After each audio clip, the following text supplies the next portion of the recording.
Hello everyone, first গ্রেডের 4 নম্বর ক্লাসে তোমাদের সবাইকে ওয়েলকাম জানাচ্ছি। তো আমরা ফার্স্টের 3টা ক্লাসে মোটামুটি বায়োফিজিক্স সম্পর্কে যা যা ছিল এগুলো দেখছি।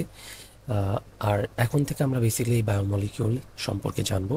তো এই বায়োমলিকিউলের মধ্যে আমরা মেইনলি কার্বোহাইড্রেট, প্রোটিন এবং ফ্যাট, এই 3টা জিনিস, মানে কার্বোহাইড্রেট, প্রোটিন এবং লিপিড, এই 3টা জিনিস সম্পর্কে আমরা ডিটেইল জানবো।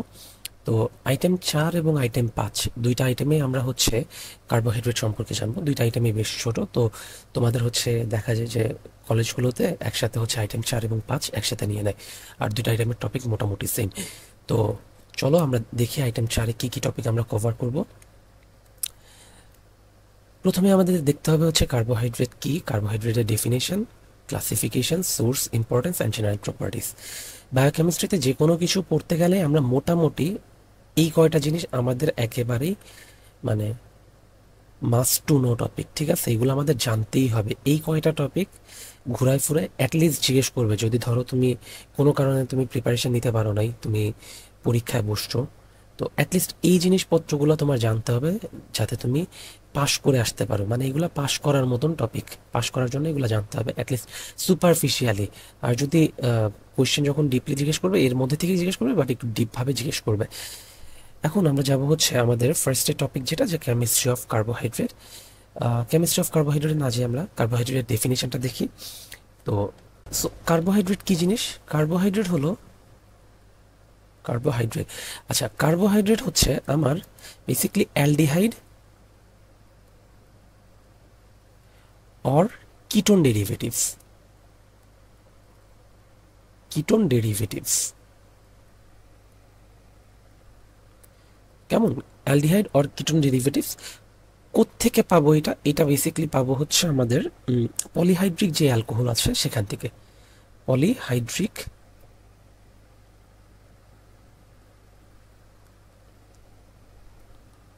পলিহাইড্রিক অ্যালকোহল থেকে আমরা অ্যালডিহাইড আর কিটোন পাবো, কিটোন ডেরিভেটিভস পাবো, যেটাকে আমরা বলতেছি হচ্ছে কার্বোহাইড্রেট। এই যে পলিহাইড্রিক অ্যালকোহল আছে, এটাকে যখন আমি হাইড্রোলাইসিস করব,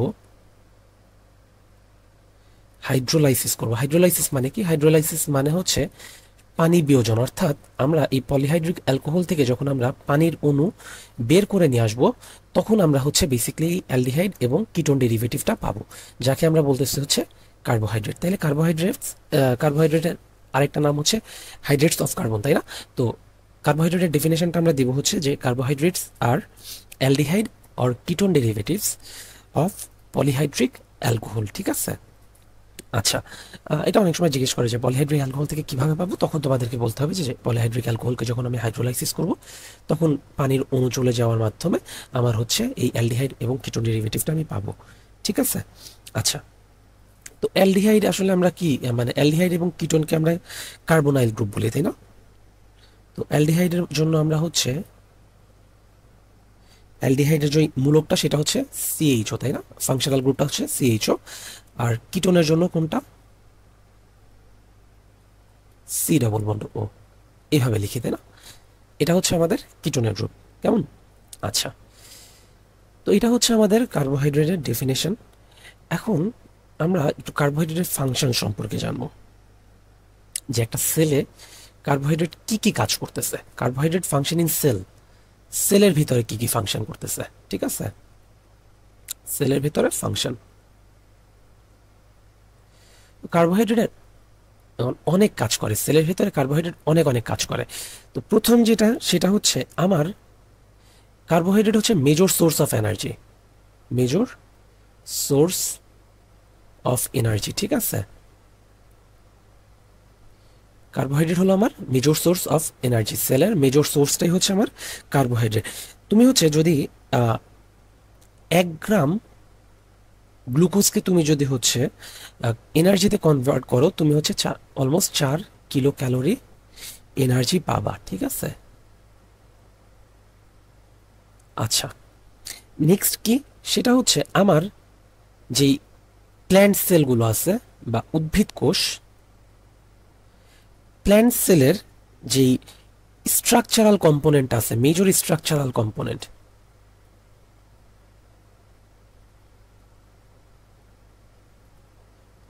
তাই না?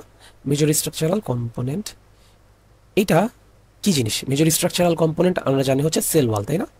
সেল ওয়াল বা কোষ প্রাচীর। আচ্ছা, কোষ প্রাচীরের মূল উপাদান কি? কোষ প্রাচীরের মেইন উপাদান হচ্ছে সেলুলোজ, তাই না? সেলুলোজ।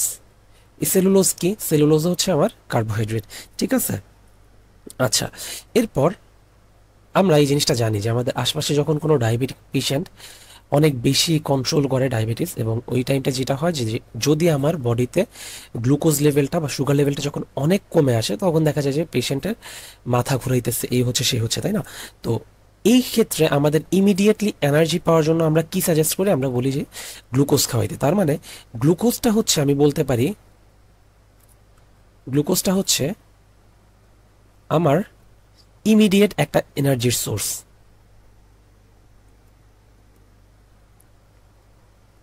এনার্জির সোর্স হচ্ছে গ্লুকোজ, কেমন? আচ্ছা, এরপরে কি হতে পারে? আমাদের শরীরে যে অতিরিক্ত গ্লুকোজটা থাকে, এটাকে আমরা কিভাবে স্টোর করে রাখি? গ্লাইকোজেন রূপে সঞ্চয় করে রাখি, তাই না? গ্লাইকোজেন হিসাবে স্টোর করে ফেলি। তার মানে স্টোরেজ ফর্মটাও কি আমার এই কার্বোহাইড্রেটে আমি স্টোর করেও রাখতে পারতেছি। ঠিক আছে। আচ্ছা, এরপরে আসো আমার nucleic acid. Acid which is, আমরা জানি হচ্ছে ডিএনএ এবং আরএনএ, তাই না? ডিএনএ এবং আরএনএ। তো ডিএনএ আরএনএর মেইন তিনটা কম্পোনেন্টের একটা হইল পেন্টোজ সুগার। মনে আছে? Pentose sugar. তো এই পেন্টোজ সুগার এটাও কি? এটাও কিন্তু কার্বোহাইড্রেট, তাই না? তাইলে নিউক্লিক অ্যাসিড সিনথেসিসের ক্ষেত্রেও আমার কার্বোহাইড্রেট লাগতেছে।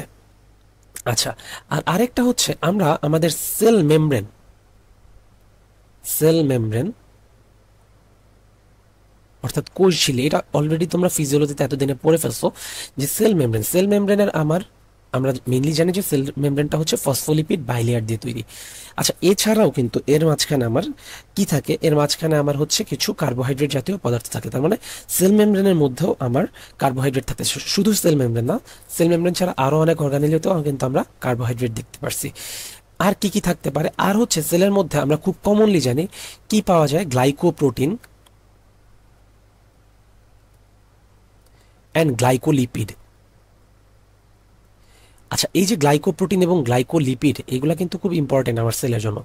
এইগুলো আলটিমেটলি কোত্থেকে তৈরি হচ্ছে? এগুলো কিন্তু আমার কার্বোহাইড্রেট থেকেই তৈরি হচ্ছে। ঠিক আছে, তৈরি হচ্ছে। ঠিক আছে, তাইলে আমরা মোটামুটি দেখতে পারতেছি একটা সেলের ভিতরে কার্বোহাইড্রেট কিভাবে কাজ করতেছে।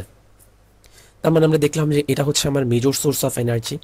এরপরে হচ্ছে আমরা প্ল্যান্ট সেলের হচ্ছে যে সেলুলোজ, এটাও হচ্ছে কার্বোহাইড্রেট। ইমিডিয়েট এনার্জির জন্য আমরা গ্লুকোজ ইউজ করতেছি।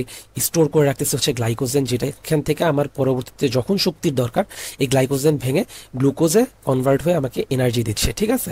এরপরে নিউক্লিক অ্যাসিডের তৈরির ক্ষেত্রেও পেন্টেজ সুগার লাগতেছে, যেটা হচ্ছে কার্বোহাইড্রেট।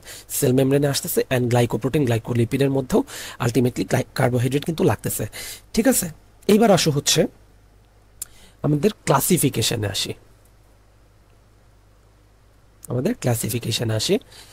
তো ক্লাসিফিকেশনের ক্ষেত্রে আমরা কয়েকটা ক্লাসিফিকেশন পড়ব। আমাদেরকে ফার্স্টে আসতে হবে হচ্ছে ক্লাসিফিকেশন যেটা পড়বো সেটা হচ্ছে based on number of sugar molecule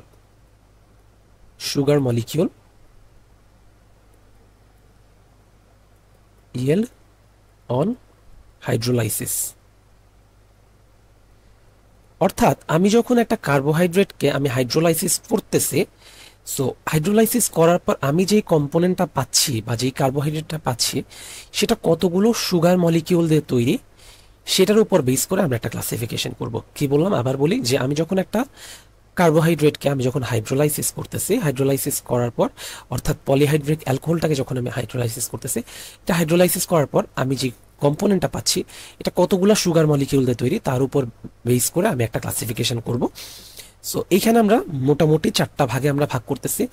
একটা হচ্ছে মনোস্যাকারাইড,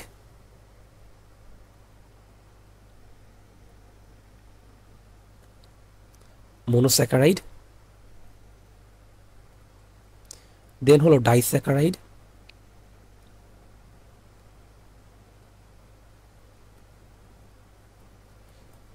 দেন অলিগোস্যাকারাইড,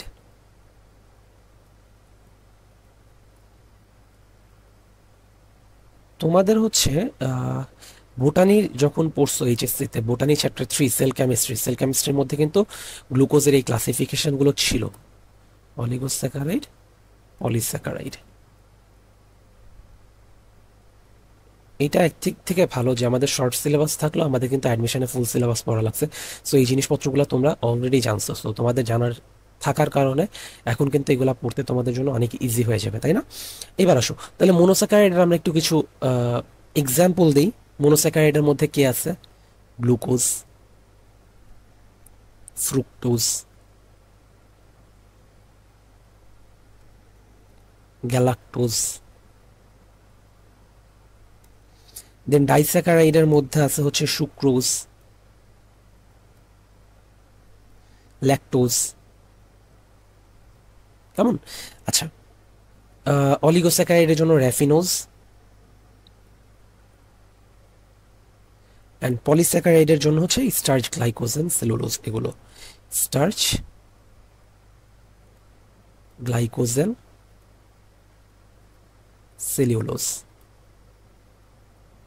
এরা হচ্ছে সবাই কিন্তু আমার পলিস্যাকারাইড। ঠিক আছে, তাইলে আমরা বেসড অন হাইড্রোলাইসিস, অর্থাৎ কতগুলো সুগার মলিকিউল থেকে, মানে হাইড্রোলাইসিসের পর কতগুলো সুগার মলিকিউল পাচ্ছি তার উপর বেস করে আমরা একটা ক্লাসিফিকেশন করলাম। তো এগুলো নাম থেকে বুঝতে পারতেছি মনোস্যাকারাইড মানে হচ্ছে আমি যখন হাইড্রোলাইসিস করব তখন হচ্ছে আমি একটা সুগারই পাবো। ঠিক আছে, আমি একটা সুগার পাচ্ছি, সেই ক্ষেত্রে আমরা এটাকে বলতেছি মনোস্যাকারাইড।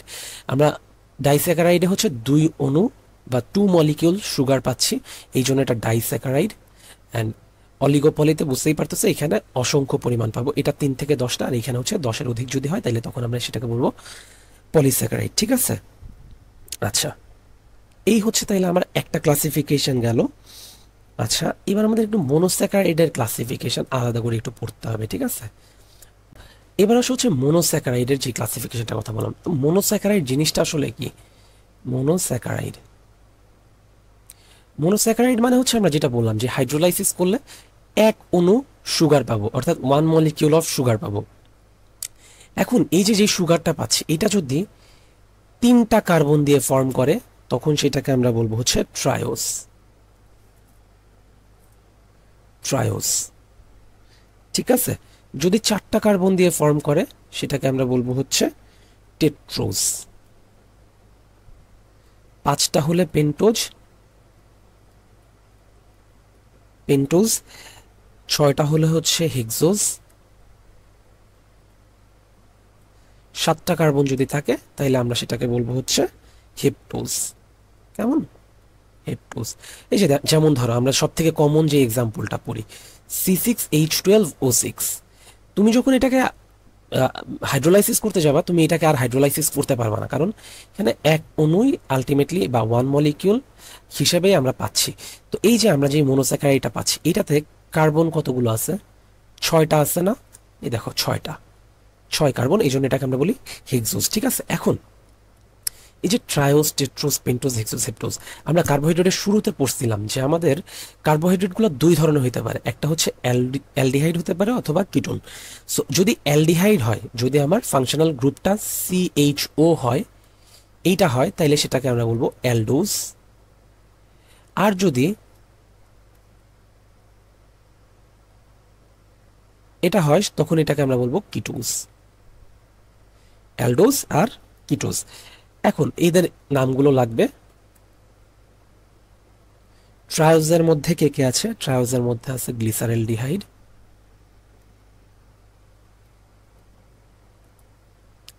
এন্ড হচ্ছে dihydroxy acetone phosphate, dihydroxy acetone,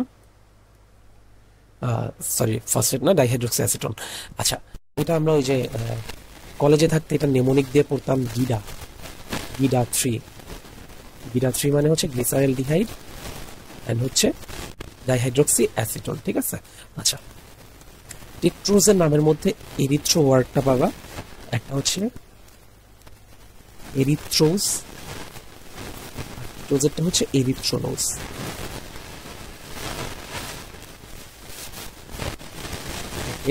পেন্টোজের ক্ষেত্রে আমরা জানি একটা রাইবোজ আর একটা রাইবোলোজ।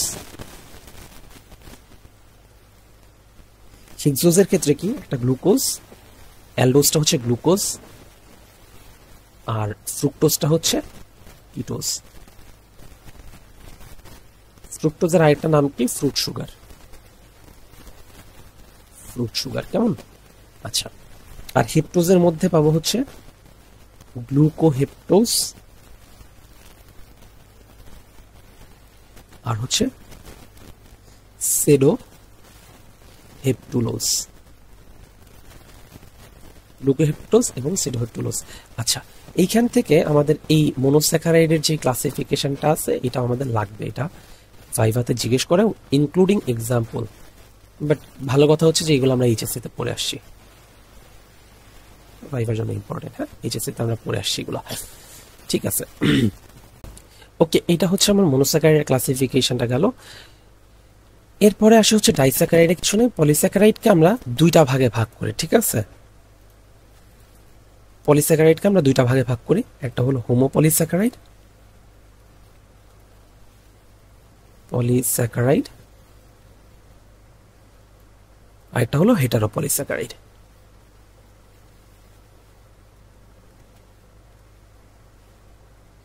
ওকে, এইটাই হচ্ছে আমাদের কার্বোহাইড্রেটের ক্লাসিফিকেশন। মনোস্যাকারাইড, মনোস্যাকারাইডকে আমরা আবার কিছু ভাগে ভাগ করতেছিলাম, ডাইস্যাকারাইড, অলিগোস্যাকারাইড, পলিস্যাকারাইড।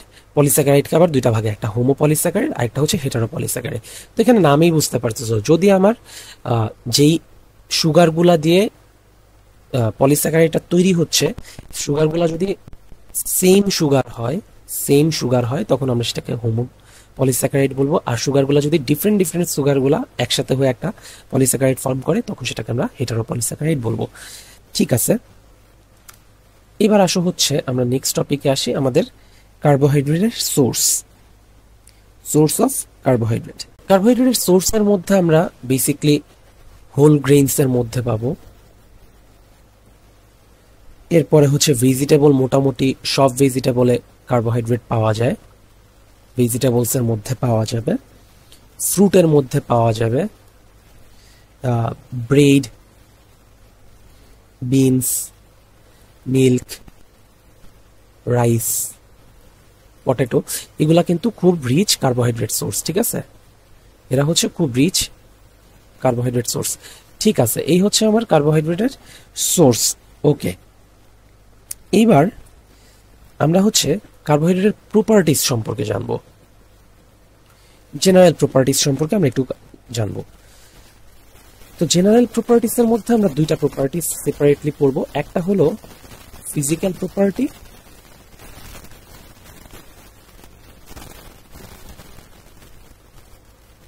আরেকটা হলো কেমিক্যাল প্রপার্টিজ।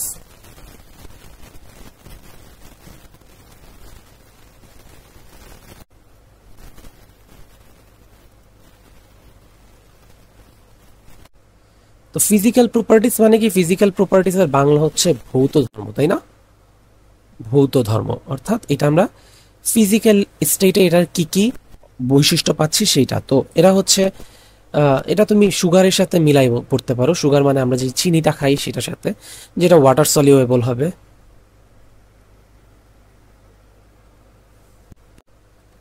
এক্সেপশন আছে ডেফিনেটলি, বাট আমরা বলতে পারি এটা water soluble, sweet in test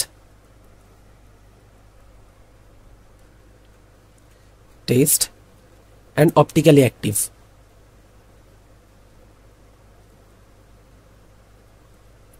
optically active. আচ্ছা, এই আইটেমটা আসার আগে একটু আমি আবার একটু রিক্যাপ করি। সেটা হচ্ছে আমরা আরেকটা জায়গায় এই অপটিক্যালি অ্যাক্টিভ কোনো কিছুর একটা পড়া পড়ছিলাম, যেটাকে আমরা বলছিলাম টিন্ডাল ইফেক্ট। তোমরা আমাকে জানাবা কোনখানে আমরা টিন্ডাল ইফেক্টটা পড়ছিলাম এবং এই টিন্ডাল ইফেক্টটা কি জিনিস সেটা আমাকে কমেন্ট বক্সে জানাবা, ঠিক আছে। এইবার আসো কেমিক্যাল প্রপার্টিস। এইটা খুব ধরে টিচাররা, কেমিক্যাল প্রপার্টিস গুলো খুব খুব খুব ধরে। আচ্ছা, তো প্রথম যেটা কেমিক্যাল প্রপার্টিস এর মধ্যে আসবে সেটা হচ্ছে এরা হচ্ছে রিডিউসিং সাবস্টেন্স হিসেবে কাজ করে, রিডিউসিং এজেন্ট হিসেবে কাজ করে। রিডিউসিং এজেন্ট কি? এটা আমরা আইটেম 5 এ পড়বো, এটা আইটেম 5 এ পড়বো। আসলে খুব ভালো হতো যদি আইটেম 4 আর আইটেম 5 একসাথে মার্চ করে পড়া দিতাম, বাট এটাতে সমস্যা হবে কি, যখন যদি কোনো কারণে তোমাদের আইটেম 4 এবং আইটেম 5 সেপারেটলি নেয়, সেই ক্ষেত্রে দেখা যাবে যে তুমি টপিকগুলো ডিফারেন্সিয়েট করতে পারবে না, কোনটা আমি আইটেম 5 এ পড়বো, কোনটা আইটেম 4 এ পড়বো। তো এটা আমরা আইটেম 5 এই দেখবো, রিডিউসিং সুগার বলতে কি বোঝাচ্ছে। আচ্ছা, এছাড়াও আমার এই আহ, যে কার্বোহাইড্রেট আছে, কার্বোহাইড্রেট কিন্তু আসলে কি অ্যালডিহাইড এবং কিটোন কম্পাউন্ড, তাই না? And ketone compound. সো আমরা বুঝতেই পারতেছি, আমরা অর্গানিক কেমিস্ট্রিতে পড়ছিলাম যে অ্যালডিহাইড এবং কিটোনকে আমরা অক্সিডাইজ করতে পারি। অক্সিডাইজ করলে কি হবে? অক্সিডাইজ করলে এখান থেকে আমরা অ্যাসিড পাবো। তার মানে আমরা এই যে কার্বোহাইড্রেট আছে, কার্বোহাইড্রেট থেকে আমরা কি করতে পারি, এরা হচ্ছে এই কার্বোহাইড্রেটগুলো যদি অক্সিডাইজ হয় তাইলে অক্সিডাইজ হয়ে কি ফর্ম করবে? অক্সিডাইজ হয়ে ফর্ম করবে হচ্ছে সুগার অ্যাসিড ফর্ম করবে। কেমন? এটা আমরা জানি যে অ্যালডিহাইড কিটোন এদেরকে যদি আমরা অক্সিডাইজ করি, অক্সিডাইজ করলে আমরা কি পাই? আমরা পাই হচ্ছে অ্যাসিড, তাই না? কার্বক্সিলিক অ্যাসিড পাই। সো এই হচ্ছে আমার সেই অ্যাসিডটা আমরা পাচ্ছি। যদি অক্সিডাইজ করি তাহলে আমরা সুগার অ্যাসিড পাবো। এরপরে হচ্ছে formation of glycoside bond. Formation of glycoside bond, এটা বেসিকলি একটা কার্বোহাইড্রেট আরেকটা কার্বোহাইড্রেট যে অ্যালকোহলিক গ্রুপটা থাকে, ওইচ গ্রুপটা থাকে, সেই ওইচ গ্রুপের সাথে কনডেনসেশন বা ঘনীভবনের মাধ্যমে আমার হচ্ছে গ্লাইকোসাইড বন্ড ফর্ম করে। অর্থাৎ এটা কাইন্ড অফ দুইটা কার্বোহাইড্রেটের মধ্যে একটা বন্ড সৃষ্টি করতে পারে তারা, ঠিক আছে? আচ্ছা, এরপরে কি? এরা হচ্ছে এস্টার ফর্ম করতে পারে, এস্টার ফরমেশন করতে পারবে, ঠিক আছে? ফরমেশন করতে পারবে। অ্যান্ড ফাইনালি আমরা আরেকটা বলতে পারি যে এরা হচ্ছে রিং স্ট্রাকচারও তৈরি করে, রিং স্ট্রাকচার তৈরি করতে পারে, ঠিক আছে? অর্থাৎ এরা লিনিয়ার ফর্ম থেকে এরা রিংয়ের মতন একটা ফরমেশনেও এরা আসতে পারে। তো এই হচ্ছে আমাদের জেনারেল প্রপার্টিসগুলো, ঠিক আছে? আচ্ছা, এবার এইখানে আমাদের কিছু জিনিসপত্র সেপারেটলি একটু জানতে হবে, কিছু এর মাঝখানে কিছু জিনিসপত্র আমাদেরকে আলাদা আলাদাভাবে একটু পড়তে হবে। তো আইসোমারিজম এই টপিকটা আমাদের এখান থেকে দেখতে হবে, ঠিক আছে? আইসোমারিজমের টপিকটা এখান থেকে আমাদের দেখতে হবে। সো ফার্স্টে আমরা আসি হচ্ছে অপটিক্যাল আইসোমার। এই জিনিসটা কি? Optical isomer,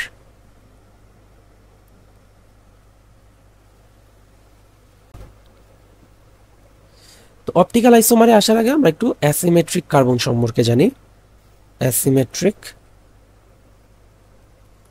carbon, asymmetric carbon, এইটার আমরা আরেকটা নাম পড়ছিলাম ছোটবেলায়, যেটাকে আমরা কাইরাল কার্বন বলতাম। অর্থাৎ কোনো একটা কার্বনের যদি চার হাতে চারটা ডিফারেন্ট মলিকিউল থাকে, ধরে নিচ্ছে আমরা এই যে এরকম NH2CHO, যদি এরকম একটা ধরো মলিকিউল আছে, সো দেখো কার্বনের চার হাতে চারটা ডিফারেন্ট কম্পাউন্ড আছে। তো এই যে চার হাতে চারটা ডিফারেন্ট কম্পাউন্ড, এই ধরনের কার্বনকে আমরা বলবো হচ্ছে অ্যাসিমেট্রিক কার্বন বা কাইরাল কার্বন। কেমন? তো এই কাইরাল কার্বন আমাদের বা অ্যাসিমেট্রিক যে কার্বন আছে, এইখানে আমরা অপটিক্যাল আইসোমার দেখতে পারবো। আচ্ছা, অপটিক্যালি আমার যে আইসোমারগুলো আছে, এরা আসলে আইসোমার বলতে কি বোঝায়? আমরা আইসোমার মানে জানি যে এরা হচ্ছে স্ট্রাকচারালি সেম হবে, সেম বাট ফাংশনালি এরা ডিফারেন্ট হবে, সেম থাকবে বাট ফাংশনালি ডিফারেন্ট হবে। কেমন? আচ্ছা, স্ট্রাকচারালি সেম থাকবে বাট ফাংশনালি ডিফারেন্ট থাকবে, এরকম জিনিসকে আমরা বলতেছি হচ্ছে আইসোমার। তো অপটিক্যাল আইসোমার জিনিসটা কি? অপটিক্যাল আইসোমার হচ্ছে আমার দুইটা কার্বোহাইড্রেট, অপটিক্যাল আইসোমারিজম শো করবে অনেকগুলো কার্বোহাইড্রেট। তো এখানে ব্যাপারটা কি যে আমার দুইটা কার্বোহাইড্রেটের যে কোনো একটা অ্যাসিমেট্রিক কার্বন একটা আরেকটা ঠিক মিরর ইমেজ হবে। অপটিক্যাল আইসোমার কি? একটা অ্যাসিমেট্রিক কার্বন, একটা অ্যাসিমেট্রিক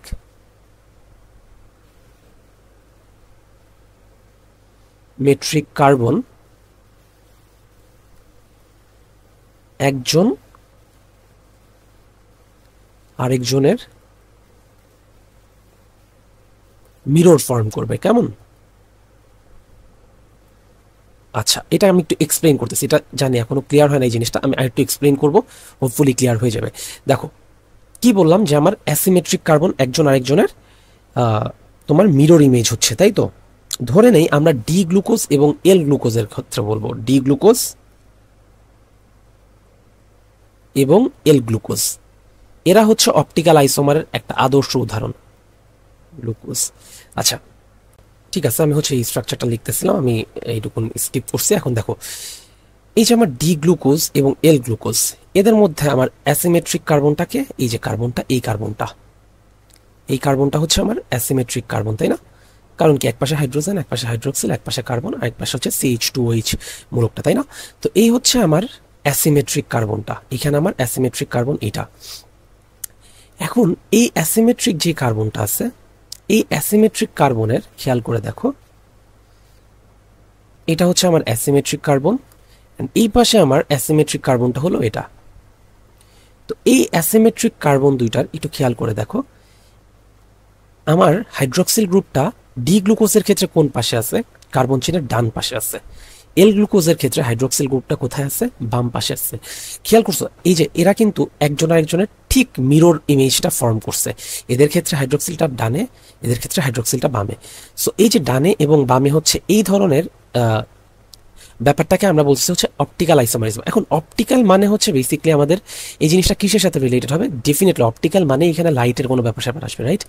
তো অপটিক্যাল আইসোমারিজম কেন বলতেছি সেটা হচ্ছে, খেয়াল করে দেখো, এদের কিন্তু স্ট্রাকচারালি কিন্তু এরা বোথ কিন্তু সেম অবস্থায় আছে, দুইজনই গ্লুকোজ, তার মানে এরা স্ট্রাকচারালি সেম। এখন যেটা হবে, এই যে স্ট্রাকচারালি সেম হওয়ার পরেও তুমি যদি এদের মাঝখান দিয়ে ধরে নাও তুমি একটা ডি গ্লুকোজওয়ালা কোনো একটা সাবস্টেন্স তুমি হচ্ছে এখানে নিছো, তার মধ্যে ডি গ্লুকোজ আছে, অ্যান্ড এই ডি গ্লুকোজের মধ্যে দিয়ে তুমি লাইট পাস করাচ্ছ। কি করতেছো? ডি গ্লুকোজের মধ্যে দিয়ে তুমি লাইট পাস করাচ্ছ। এখন ডি গ্লুকোজের মধ্যে দিয়ে যখন তুমি লাইট পাস করাবা, দেখতে পারবা যে লাইটটা আমার রাইট সাইডে রোটেট করছে। কোন সাইডে রোটেট করছে? রাইট সাইডে। রাইট সাইডে একটা নির্দিষ্ট অ্যাঙ্গেল নিয়ে রোটেট করছে। অ্যাট দ্য সেম টাইম তুমি যখন এই জিনিসটাকে এল গ্লুকোজের মধ্যে দিয়ে নিবা, এটাতে তুমি এল গ্লুকোজ নিচ্ছ অ্যান্ড এটার মধ্যে দিয়ে তুমি আলো পাস করাচ্ছ। আলো পাস করানোর পর দেখবা লাইটটা লেফট সাইডে বের হয়ে গেছে। লেফট সাইডে লাইট চলে গেছে। লাইটটা কোন পাশে গেছে? লাইট গেছে হচ্ছে লেফট সাইডে। খেয়াল করে দেখো, আমার স্ট্রাকচারালি তারা সেম, বাট অপটিক্যালি কিন্তু ডিফারেন্ট ক্যারেক্টারিস্টিক শো করতেছে। আমার লাইটটাকে একবার রাইটে, ডি গ্লুকোজ হচ্ছে রাইটে ঘোরাচ্ছে অ্যান্ড এল গ্লুকোজ ঘোরাচ্ছে হচ্ছে লেফট সাইডে। সো এই জন্য দেখো অপটিক্যালি কিন্তু এরা ডিফারেন্ট ফাংশন শো করলো, যদিও স্ট্রাকচারালি তারা সেম। সো এটাই হচ্ছে আমার অপটিক্যাল আইসোমার, যে আমার একটা অ্যাসিমেট্রিক কার্বনের একজন আরেকজনের মিরর ফর্ম হবে, অ্যান্ড আমি যখন এই যে মিরর ফর্ম হইলো, এটার মাঝখান দিয়ে যখন আমি লাইট পাস করাবো, একটা রাইট সাইডে যাবে আর একটা যাবে হচ্ছে লেফট সাইডে। এই জিনিসটাকে আমরা বলি হচ্ছে অপটিক্যাল আইসোমার। কেমন? ঠিক আছে। এখন এই যে রাইট লেফটের যে ব্যাপারটা, এটা কিন্তু একটা সার্টেন অ্যাঙ্গেলে ঘুরাবে। তো এটা বই টু বই ডিফার করে। তোমরা হচ্ছে খুব ভালো হয় যদি লেকচার ক্লাসে যে অ্যাঙ্গেলটা দেয় সেই অ্যাঙ্গেলটাই পড়বা, ঠিক আছে? অ্যান্ড এই এক্সাম্পলটা দেয় ডি গ্লুকোজ, এল গ্লুকোজ, এই এক্সাম্পলটাই মোস্টলি সব জায়গাতে দেয়। কেমন? আচ্ছা, এইবার আমাদের আরেকটা টপিক আমরা এখান থেকে দেখবো, অপটিক্যাল আইসোমারের সাথে আমাদের রিলেটেড একটা টপিক, সেটা হচ্ছে invert sugar. Invert sugar, invert sugar. তো ইনভার্ট সুগার মানে কি? ইনভার্ট সুগার মানে হচ্ছে আমার ইনভার্ট সুগার, আমরা কাদেরকে বলি ইনভার্ট সুগার? হচ্ছে আমরা বলি হচ্ছে সুক্রোজকে ইনভার্ট সুগার বলি। সুক্রোজকে আমরা ইনভার্ট সুগার বলি। কেন বলি এটা একটু দেখি। তো সুগার হচ্ছে আমার যখন নর্মাল অবস্থায় আছে, এইটা হচ্ছে আমার ডেক্সট্রো রোটেটরি। আচ্ছা, বাই দ্য ওয়ে, এই যে ডি যেটাকে বলতেছি, ডিতে হচ্ছে ডেক্সট্রো আর এলতে হচ্ছে লেভো, তাই তো? ডি হচ্ছে ডেক্সট্রো রোটেটরি আর এলতে হচ্ছে লেভো রোটেটরি। সো আমার ইনভার্ট সুগার সুক্রোজ যেটা আছে, এটা হচ্ছে আমার ডেক্সট্রো রোটেটরি। ডেক্সট্রো রোটেটরি। কেমন? অর্থাৎ আলো যখন যাবে এটা আলোকে ডান পাশে ঘুরাবে, হ্যাঁ। এবং কত ডিগ্রি অ্যাঙ্গেলে ঘুরায়? এটা মোটামুটি +66.5 ডিগ্রি অ্যাঙ্গেলে ঘোরাচ্ছে। অর্থাৎ প্লাস দিয়ে আমি ডান পাশে বোঝাচ্ছি যে আমার ডেক্সট্রো রোটেটরি বলতে আমি ডান পাশে আলোটাকে 66.5 ডিগ্রি অ্যাঙ্গেলে ঘুরাচ্ছে। এখন সুক্রোজ কি আমার মনোস্যাকারাইড? ডেফিনেটলি না। সুক্রোজ হচ্ছে আমার কি ধরনের? এটা সুক্রোজ হচ্ছে আমার একটা ডাইস্যাকারাইড, তাই না?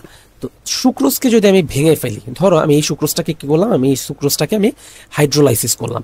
এখন স্বাভাবিক অবস্থায় এটা থাকে, নর্মাল স্টেটে এটা। এইবার অন হাইড্রোলাইসিসে আমি যদি অন হাইড্রোলাইসিস করি, অর্থাৎ হাইড্রোলাইসিস এটাতে যদি করি, হাইড্রোলাইসিস করলে আমরা কি করবো? এই সুগারটা ভেঙে যাবে। ভেঙে কি কি ফর্ম করবে? একটা ফর্ম করবে হচ্ছে ডি গ্লুকোজ, আরেকটা কি ফর্ম করবে? আরেকটা ফর্ম করবে হচ্ছে ডি ফ্রুক্টোজ। আচ্ছা, এই যে ডি গ্লুকোজ এবং ডি ফ্রুক্টোজ, ডি গ্লুকোজটা হচ্ছে আমার প্লাস 52.5 ডিগ্রি একটা অ্যাঙ্গেলে আলোটাকে ঘুরাবে, অ্যান্ড ডি ফ্রুক্টোজটা হচ্ছে আমার 92 ডিগ্রি অ্যাঙ্গেলে আমার এটাকে ঘোরাবে, ঠিক আছে, -92 ডিগ্রি অ্যাঙ্গেলে এটাকে আমার ঘোরাবে। এখন এইখানে আমি যখন হাইড্রোলাইসিস করছি, এখানে কিন্তু আমি দুইটা কম্পোনেন্ট পাইছি, একটা ডি গ্লুকোজ আর ডি ফ্রুক্টোজ। ধরে নাও আমার আগে ছিল এই অবস্থা, এইটার মধ্যে আমি রাখছিলাম হচ্ছে সুক্রোজটা রাখছিলাম, কেমন, সুক্রোজটা রাখছিলাম। এখন এই সুক্রোজটাই কিন্তু আমি ভাঙছি, এই একই পাত্রের মধ্যে আমি সুক্রোজটাকে ভেঙে আমি গ্লুকোজ প্লাস ফ্রুক্টোজ বানাইছি, তাই না? পাত্র কিন্তু সেমই আছে, বা আমার কন্টেইনারটা কিন্তু সেমই আছে। এখন যখন সুক্রোজ ছিল তখন এটা ডেক্সট্রো রোটেটরি একটা ক্যারেক্টারিস্টিক্স শো করতেছিল, তাই না? কি ক্যারেক্টারিস্টিক্স শো করতেছিল? ডেক্সট্রো রোটেটরি শো করতেছিল। বাট যখন এটা ভেঙে গেল, ভেঙে যাওয়ার পর একটা ডি গ্লুকোজ এবং একটা ডি ফ্রুক্টোজ তৈরি করলো। এই ডি গ্লুকোজ এবং ডি ফ্রুক্টোজ এই দুটার যে মিক্সচারটা আছে, এই মিক্সচারটা হয়ে যাবে -20 ডিগ্রি, অর্থাৎ -20 ডিগ্রি মানে এটা হয়ে যাবে লিভো রোটেটরি, ঠিক আছে, লিভো রোটেটরি, কেমন? তাইলে আমি আমার মেইন সুক্রোজটা ছিল হচ্ছে ডেক্সট্রো রোটেটরি, এটা যখন আমি হাইড্রোলাইসিস করলাম, হাইড্রোলাইসিস করার পর ওই দুইটা মিলে এই জিনিসটা হয়ে গেল হচ্ছে লিভো রোটেটরি। তার মানে কি, আগে ঘোরাচ্ছিল ডান দিকে, এখন ঘোরাবে বাম দিকে। এটার মানে কি? এটার মানে হচ্ছে আমার আগে যে অবস্থা ছিল তার ঠিক ইনভার্ট কাজটা করতেছে। এই জন্য আমরা সুক্রোজকে বলি হচ্ছে ইনভার্ট সুগার। তাহলে ইনভার্ট সুগার আমরা কাদেরকে বলবো? বেসিক্যালি যারা হচ্ছে ফার্স্টে আমার একদিকে আলো ঘুরাবে, এন্ড এটাকে যখন আমি হাইড্রোলাইসিস করবো, হাইড্রোলাইসিস করার পরে ঠিক তার অপোজিট দিকে আলো ঘুরাচ্ছে, সেটাকে আমরা বলতেছি হচ্ছে ইনভার্ট সুগার, কেমন? আশা করি আমি এটা বুঝাইতে পারছি। ওকে, এইবার আমরা আরেকটা জিনিস পড়বো, সেটা হলো এপিমার্স। এপিমার কি জিনিস? এপিমার্স বা এপিমার, এই জিনিসটার মানে কি? এপিমার মানে কি? সো এপিমার কি জিনিস? এপিমার হচ্ছে আমার যদি এরকম হয় যে দুইটা কার্বোহাইড্রেট, এরা স্ট্রাকচারালি এরা সেম, বাট যে কোনো একটা কার্বনে এরা ডিফারেন্স শো করতেছে, তখন এদেরকে আমরা বলবো এপিমার। তো এপিমারের এক্সাম্পল কি হইতে পারে? এপিমারের এক্সাম্পল হইতে পারে হলো, সো এপিমারের এক্সাম্পল হইল এটা। এখন একটু খেয়াল করে দেখো, আমার এইখানে দুইটাই 6 কার্বন বিশিষ্ট, দুইটারই স্ট্রাকচারালি কম্পোনেন্ট সেম। ইনফ্যাক্ট দুইটার যেই কার্বন মলিকিউলগুলোর চারপাশে যেই অন্যান্য সাবস্টেন্সগুলো আছে, এগুলো কিন্তু সেম অবস্থায় আছে। খেয়াল করে দেখো, 2 নাম্বার কার্বনে হাইড্রোজেনটা এই গ্যালাক্টোজের ক্ষেত্রেও লেফট সাইডে আছে, গ্লুকোজের ক্ষেত্রেও লেফট সাইডে আছে, বাট বাদ বাকিগুলো সবগুলোই মিলতেছে, শুধুমাত্র এই 4 নাম্বারটা বাদে। খেয়াল করে দেখো, 4 নাম্বারটার লেফট সাইডে হচ্ছে আমার হাইড্রক্সিল আছে, রাইট সাইডে আছে হাইড্রোজেন। বাট ডি গ্লুকোজের ক্ষেত্রে লেফট সাইডে আছে হাইড্রোজেন, রাইট সাইডে আছে হাইড্রক্সিল, তাই না? লেফট সাইডে আছে হাইড্রোজেন, রাইট সাইডে আছে হাইড্রক্সিল। তার মানে এই দুইজনের হাইড্রোজেন এবং হাইড্রক্সিলের অবস্থান দুইজনের কিন্তু ডিফারেন্ট, বাদ বাকি সব সেম। তার মানে একটা কার্বনে এদের আমার চেঞ্জ আছে। এই ধরনের আইসোমারকে আমরা বলি হলো এপিমার, কেমন? এই ধরনের আইসোমারকে আমরা বলি এপিমার। অপটিক্যাল আইসোমারের ক্ষেত্রে খেয়াল করে দেখছো, যেটা আমার ডি এবং এল, এদের ক্ষেত্রে কিন্তু আমার টোটাল ইমেজটাই আমরা পাইছিলাম হচ্ছে মিরর ইমেজ, তাই না? আর এদের ক্ষেত্রে শুধুমাত্র একটা কার্বনের ক্ষেত্রে আমরা এই চেঞ্জটা পাবো, কেমন? ওকে, এটা হচ্ছে আমার এপিমার গেল। অ্যান্ড এইখানে যেটা বলতেছিলাম যে আমার এইখানে যেই মিরর ইমেজটা আসতেছে, এরকম যখন মিরর ইমেজ ফর্ম করবে, এদেরকে আমরা বলবো হচ্ছে এনানশিওমার, কেমন? এনানশিওমার্স বলবো হচ্ছে এদেরকে এনানশিওমার বলবো, আর এদেরকে বলবো হচ্ছে এপিমার। সো হোপফুলি আমরা এই এপিমার, এনানশিওমার এই কনসেপ্টটা আমরা ক্লিয়ার করতে পারছি, কেমন? আচ্ছা, ঠিক আছে। এবার আমরা আসি হলো আমাদের একটা টপিক আমরা বাদ রাখছি, সেটা হচ্ছে বায়োমেডিক্যাল ইম্পর্টেন্স। আচ্ছা, এখন আমরা লাস্ট আমাদের যে টপিকটা বায়োমেডিক্যাল ইম্পর্টেন্স, সেখানে যাওয়ার আগে আমরা আরও ছোট দুইটা টপিক একটু দেখব। আমরা এটা যাওয়ার আগে আমরা ছোট্ট দুইটা টপিক একটু দেখে নিব, আমি সোর্সের পরে অ্যাড করে দিচ্ছি। যেটা হলো আমার গ্লাইকোসাইডিক বন্ড, যেটা আমি শুরুতে জাস্ট ছোট্ট করে লিখছিলাম। আমরা এখন একটু গ্লাইকোসাইডিক বন্ড সম্পর্কে একটু জানবো। গ্লাইকোসাইডিক বন্ড, এইটা সম্পর্কে আমরা একটু জানবো। তো গ্লাইকোসাইডিক বন্ডটা কি জিনিস? গ্লাইকোসাইডিক বন্ডটা হচ্ছে, সোজা কথা আমি বলবো, যে কার্বোহাইড্রেটের মধ্যেকার বন্ড। অর্থাৎ একটা মনোস্যাকারাইড মনোস্যাকারাইড, আরেকটা মনোস্যাকারাইড অথবা অনেক বেশি সংখ্যক মনোস্যাকারাইডের সাথে যেই বন্ডের মাধ্যমে অ্যাটাচড থেকে ডাইস্যাকারাইড, অলিগোস্যাকারাইড, পলিস্যাকারাইড ফর্ম করবে, তাদেরকে আমরা বলবো হচ্ছে আমাদের গ্লাইকোসাইডিক বন্ড। এই গ্লাইকোসাইডিক বন্ডটা শুধুমাত্র যে কার্বোহাইড্রেট অ্যান্ড কার্বোহাইড্রেটের মধ্যে হইতে পারে এমন না, এটা হচ্ছে কার্বোহাইড্রেট অ্যান্ড নন কার্বোহাইড্রেট সোর্সের মধ্যেও আমার বন্ডটা ফর্ম করতে পারে। কেমন?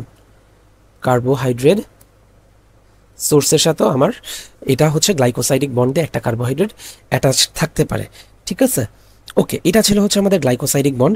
এবার আসো কিছু ইম্পর্টেন্ট ডাইস্যাকারাইড সম্পর্কে একটু জানি। ডাইস্যাকারাইড,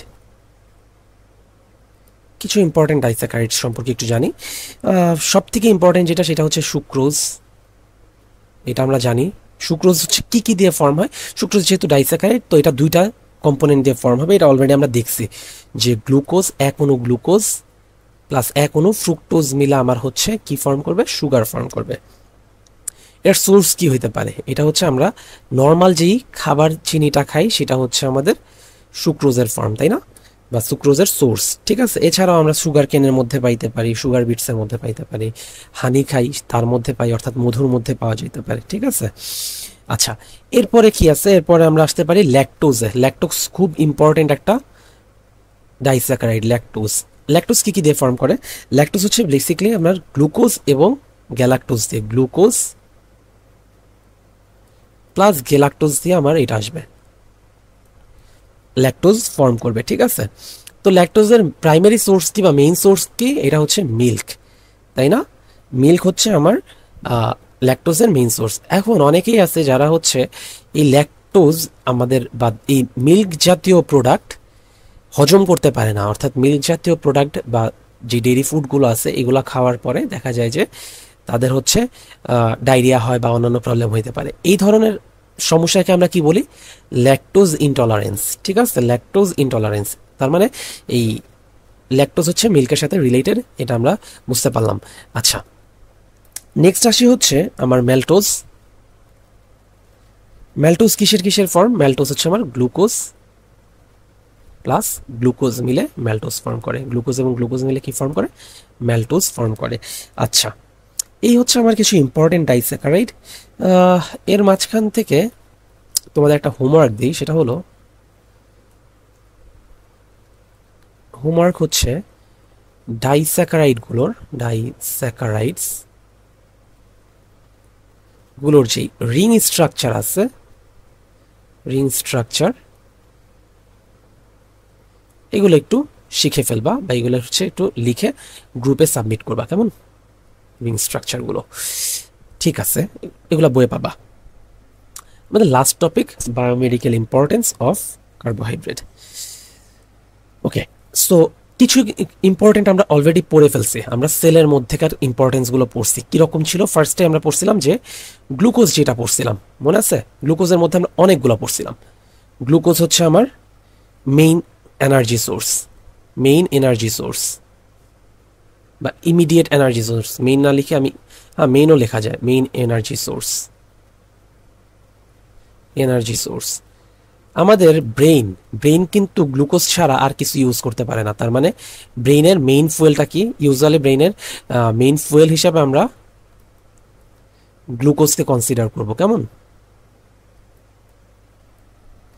আচ্ছা, এরপর ডেক্সট্রোজ হচ্ছে আমরা মেডিকেলের বিভিন্ন সেক্টরে আমরা ডেক্সট্রোজ ইউজ করি। ডেক্সট্রোজ মেডিকেল প্র্যাকটিসে ইউজ হয়, মেডিকেল প্র্যাকটিসে ইউজ হয়। এটা যদিও খুব লেস ইম্পর্টেন্ট একটা পয়েন্ট। আচ্ছা, এটা পরে লিখো, এটা এখন লেখার দরকার নেই, এটা পরে লিখবা। আচ্ছা, ফ্রুক্টোজের একটা খুব ইম্পর্টেন্ট ইউজ আছে, যেটা খুব খুব খুব টিচাররা জিজ্ঞেস করে। ফ্রুক্টোজের এটা গ্রিন পেন দিয়ে লিখি, এটা খুব ইম্পর্টেন্ট। ফ্রুক্টোজ হচ্ছে কোথায় পাওয়া যায়? ফ্রুক্টোজ হচ্ছে আমাদের পাওয়া যাবে হচ্ছে সিমেনে বা স্পার্মের মধ্যে পাওয়া যায়। সিমেনে লিখি, সিমেনের মধ্যে পাওয়া যায়, যেটা হচ্ছে স্পার্মের জন্য এনার্জি প্রডিউস করে। ঠিক আছে, এদের জন্য এনার্জি দেয়। কেমন? তাইলে সিমেনের এনার্জির সোর্সটা কি? সিমেনের এনার্জির সোর্স হচ্ছে ফ্রুক্টোজ।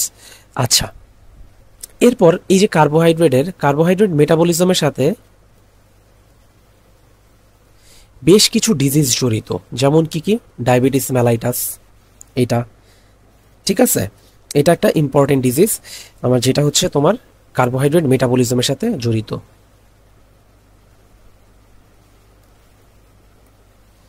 আচ্ছা, এছাড়া কি আছে, এছাড়া আছে হচ্ছে আমার যে মিউকোপলিস্যাকারাইড আছে,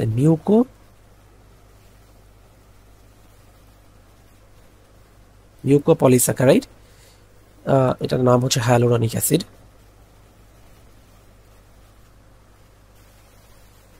হায়ালুরনিক অ্যাসিড, এই হায়ালুরনিক অ্যাসিড যে মিউকোপলিস্যাকারাইডটা আছে, এটা হচ্ছে শক অ্যাবজর্বার অ্যান্ড লুব্রিকেন্ট হিসেবে কাজ করে। শক অ্যাবজর্বার প্লাস লুব্রিকেন্ট হিসেবে কাজ করবে। কোথায় কাজ করবে? লুব হিসেবে কাজ করবে। কোথায়? আমাদের যেই জয়েন্টগুলো আছে, জয়েন্টে লুব হিসেবে জয়েন্টে কাজ করে। ঠিক আছে, মিউকোপলিস্যাকারাইডের মধ্যে আরেকটা আছে হচ্ছে হেপারিন। এই হেপারিন কিসে কাজ করে? হেপারিন হচ্ছে ব্লাড কোয়াগুলেশনের ক্ষেত্রে কাজ করে। হেপারিন হচ্ছে অ্যান্টিকোয়াগুলেন্ট হিসেবে কাজ করে। অ্যান্টিকোয়াগুলেন্ট হিসেবে কাজ করে, ঠিক আছে। অ্যান্টিকোয়াগুলেন্ট মানে কি? ব্লাড ক্লটিংকে আটকায় দেয়, ঠিক আছে। হেপারিন হচ্ছে অ্যান্টিকোয়াগুলেন্ট হিসেবে কাজ করতেছে। আচ্ছা, এছাড়া আমাদের একটা ইম্পর্টেন্ট কার্বোহাইড্রেটের সোর্স হচ্ছে সেলুলোজ, অর্থাৎ প্ল্যান্ট যেই কার্বোহাইড্রেটগুলো আছে, সেলুলোজ, এটা খুব ইম্পর্টেন্ট একটা আমাদের সোর্স অফ ফুড। সেলুলোজ জাতীয় যে ফাইবার জাতীয় ফুডগুলো খাই, এটা কিন্তু আমাদের নিউট্রিশনের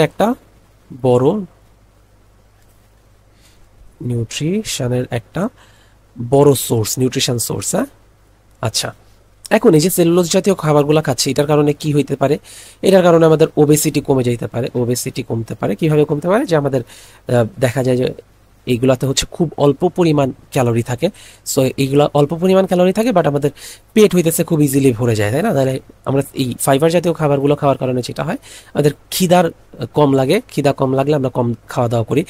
আচ্ছা, এছাড়া কি হইতে পারে? এছাড়া হচ্ছে আমাদের বাওয়েল হ্যাবিট, এটা ইমপ্রুভ করে। বাওয়েল হ্যাবিট ইমপ্রুভ করে, ঠিক আছে। বাউল হ্যাবিট ইমপ্রুভ করা মানে কি? যাদের কনস্টিপেশনের প্রবলেম আছে তাদের ক্ষেত্রে কিন্তু এটা কাজে দেয়। এছাড়াও আমার কোলেস্টেরল লেভেল কমাইতেও ফাইবার জাতীয় খাবার কিন্তু কাজ করতেছে। কোলেস্টেরল লেভেল কমাতে হেল্প করে, লেভেল কমাতেও হেল্প করতেছে, ঠিক আছে। আচ্ছা, তো এইগুলো হচ্ছে আমার কার্বোহাইড্রেটের মেইন বায়োমেডিক্যাল ইম্পর্টেন্স বলতে পারো। তো এর মধ্যে থেকে আমাদের আমরা যে গ্লুকোজের ইম্পর্টেন্স আসলো, গ্লুকোজের ইম্পর্টেন্স আলাদা করে আমাদের কাছে চাইতে পারে যে গ্লুকোজের ইম্পর্টেন্সগুলো দাও। তো গ্লুকোজের ইম্পর্টেন্সগুলো কিন্তু অলরেডি আমরা ওই যে প্রথমে যেই সেলের মধ্যেকার ইম্পর্টেন্স অ্যান্ড আমাদের এইখানকার যেই ইম্পর্টেন্স, এগুলো কিন্তু আমরা মার্চ করে লিখে দিতে পারবো যে গ্লুকোজের কি কি ইম্পর্টেন্স আছে। অলরেডি আমরা বলে ফেলছি যে গ্লুকোজ হচ্ছে ইমিডিয়েট সোর্স এনার্জির। এরপরে হচ্ছে আমার গ্লুকোজ কোথায় ইউজ হচ্ছে? গ্লুকোজ আমার ব্রেইনের মেইন ফুয়েল হিসেবে ইউজ হচ্ছে। গ্লুকোজ আমরা ফুড হিসেবে ইউজ করতে পারি। আচ্ছা, এরপর যেই তোমার স্টোরেজ ফর্ম হিসেবে গ্লুকোজটা আমরা কনভার্ট করে ফেলতে পারি গ্লাইকোজেন অ্যান্ড অন্যান্য ক্ষেত্রে। অ্যান্ড যদি আমার ইউরিনের সাথে গ্লুকোজ যায়, এটা একটু লিখে রাখি যে ইউরিনের সাথে যদি গ্লুকোজ যায়, এটা পাশে লিখি, আচ্ছা ফার্স্টে লিখি, ইউরিন থেকে যদি গ্লুকোজ যায়, ইউরিনের সাথে যদি গ্লুকোজ যায়, তখন সেটাকে আমরা কি বলি? গ্লাইকোসিউরিয়া বলি, ঠিক আছে।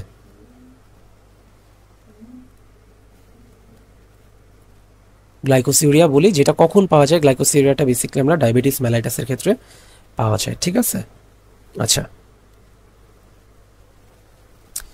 তো এই ছিল হচ্ছে আমাদের আইটেম 4 এর মোটামুটি পড়াশোনা।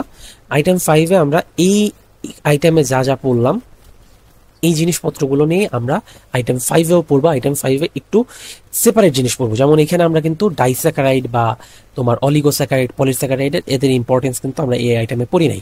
এরপর রিডিউসিং সুগার হিসেবে আমরা বলতেছিলাম, রিডিউসিং সুগার কি জিনিস আমরা এটা এক্সপ্লেন করি নাই, এগুলো আমরা আইটেম 5-এ যে পড়বো।